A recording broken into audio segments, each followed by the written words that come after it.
recently gotten a lot of leads from LinkedIn. Yes. Just want to talk about how LinkedIn can be useful for freelancers. So how you get leads on LinkedIn is basically if you can make content that a huge chunk of people can relate with, or if you can make content which is small chunk but a very targeted people can relate with. There's no in between. Now I like targeting masses because I feel like it gives me a lot of leverage in multiple ways.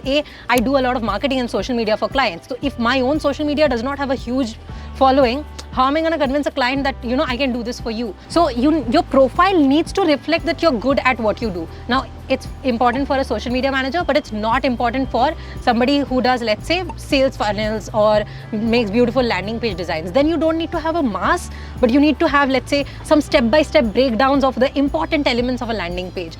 Things that show that you know what you're talking about. So even if you don't reach a lot of people, when you reach the right person, they'll see this and they'll be like, oh, this guy or this girl knows what they're talking about, and they're gonna come to you and they're gonna ask for your services.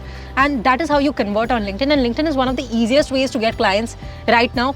It gives you great reach. You can easily connect with people you want to serve. It's not that hard to start off on LinkedIn versus Instagram or Twitter. So it's definitely one of those platforms that can afford to get you better paying clients just by the nature of it.